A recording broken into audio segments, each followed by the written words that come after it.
жақта Абраха деген кісі болады. Сол Йеменде, жаңағы бұлар енді насаралар. Сол Абраха Йеменде үлкен бір жаңағы шіркеу тұрғызып атады. Сол шіркеу тұрғызып атады да, содан өзінің жаңағы адамдардың арасында айтып жүреді. Осы шіркеуді салып атқан тағы бір мақсатым Қағбаға қарай қажылық жасап жүрген арабтарды осы шіркеуге әкеп бұрсақ.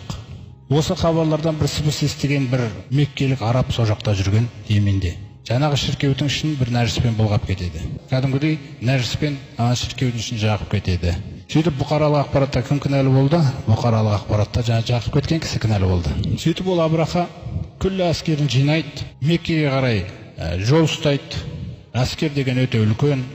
Әскерінің басында жаңағы бір пілді ертіп алған үлкен піл. Сол пілмен мақсаты Қағбаны итеріп құлату. Абраха Меккеге жақын жерге келеді. Содан бір кісіні Абдул-Мутталибке қарай жібереді. Барда Меккенің басшысы кім, соған жолық. Сосын айт, мен сендермен соғысуға келген жоқпын деп айт. Мен Абраха деген патшамын, сендермен соғысуға келген жоқпын. Менің мақсатым тек қана жаңағы Қағбаны бұзу. Өйткені сендердің біреулерің біздің шіркеуді былғап кеткен. Соғысам деп қарсыласатын болсаңыздар, сендерді онда аямаймыз дейді.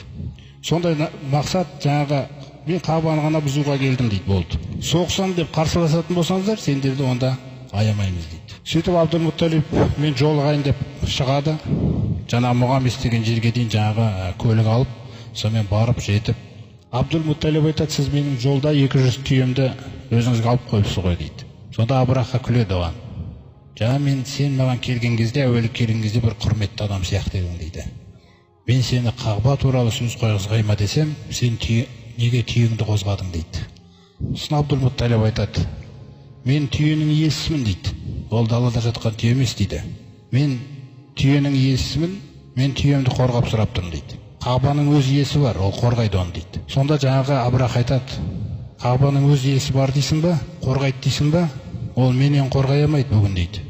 Істейтін нәрсеңді істеп көр дейді. Сонымен жаңағы Абраха Абдул-Мутталибті жібереді. Абдул-Мутталиб Қағбаның қасына келеді, халықтың бәрін жинайды. Ана әскерге қарсы бізде қарсылық көрсететін ешқандай күш ештеңке жоқ білде деп Қағбаның жай есігінің анандай домалақ тұтқасы болады ғой. Сол жаңағы тұтқасын ұстайды да сол жерде жаңағындай тілек жасайды. Я Алла, адам екеш адам да өзіне қымбат нәрсені қорғайды. Сен де осы қасиетті Қағбаңды өзің қорға. Сондай-ақ оны бұзам деп мыналар келе жатыр. Крестеріне жеңіс бермеші дейді. Егер де бұл жерде оларға беріп қойсаң, онда сенің әміріңе қандай амалымыз бар дейді. Сонымен бүкіл халық айтады, тауға қарай қашыңдар, жасырыныңдар, тығылыңдар. Сөйтіп барлығы кеткен кезде Абраха жаңағы жерде келеді. Қағбаға жақындап қалған кезінде жаңағы пілді орнынан тұрғызып Қағбаға қарай айдамақшы болады. Қағбаға қарай айдағылары келген кезде Алла тағаладан пілге бұйрық кетеді. Содан піл шөгіп жатып алады. Әшейінде ондай бойұсынғыш піл Қағбаның алдына келген кезде осындай әрекетті жасайды. Осы нәрсенің өзі бір белгі еді, қойыңдар деген. Сөйтіп осылай тұрған кезде Қызыл теңіздің үстінен бір құстар келеді. Құжынаған құстар, жаңағы құстар бірінен соң бір кеп атқан құстар еді. Әрбір құстың тұмсығында бір тас, екі тұяғында сосын екі тас. Әрбір құста 3 тас. Ана шағала мен сол жаңағы шағалаға ұқсас бір құстар дейді. Көлемі.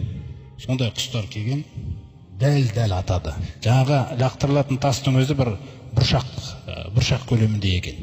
Ана тас тиген кезде, мына жағынан тисе, мына жағынан жарып шығады ғой.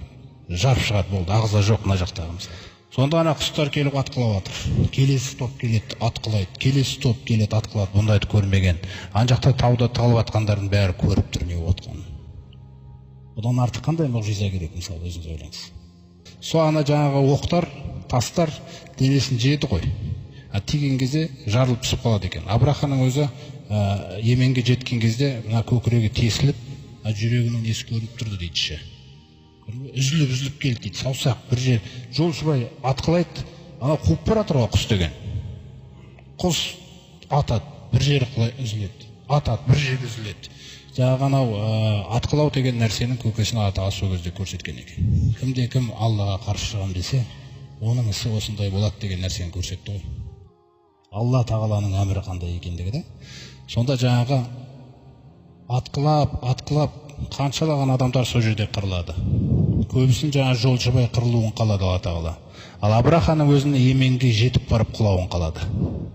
Йеменге барып сүмірейген түрде сол жерде солардың елінде жаңағы осындай бір қолбасшы әскерсіз келіп міне құлады дегендей ешқашан Қабаға қарсы әрекет жасай алмайтындай, ондай ойға да келе алмайтындай Алла Тағала кесіп тастады күллісін. Күллі әлем сол кезде дүр сілкіндірді мына оқиға. Византия империясы болатын шошып кетті. Парс империялары шошып кетті бәрі. Қағбадағыларға тиісуге болмайды. Қарас қандай нәрсені көтеріп берді Алла Тағала. Қандай дәреже берді. Ешкім тиісе алмайды. Өзіңіз ойлаңыз. Сол жаңағы құстарды жіберді олардың үстеріне. Фажағалахум кағасфи маъкул дейді. Алла Тағала асф деген сөз, мысалы жапырақ. Бір жерде жатқан жапырақтарды көресіз ғой, құрт тесіп тастаған. Желінген жапырақтар, құрт жеген жапырақтар сияқты. Бұның барлығы сол жердегі жаңағы сол кездегі Аллаға серік қосып жүрген бір арабтардың құрметі үшін емес. Бұл жақында осы оқиғадан кейін 50 күннен кейін Құдай қаласа пайғамбарымыз салам дүниеге келеді. Осы пайғамбарға дайындалып жатқан майдан еді бұл. Осындай үлкен оқиға болады. Піл оқиғасы, осы жыл өзі піл жылы деп аталады. Пайғамбарымыз салам дүниеге келген жылды да піл жылы дүниеге келді деп айтылады. Ана дүниеге келу уақытында оқиғасын Алла Тағала әдемі қылғанда осы оқиғамен байланыстырып.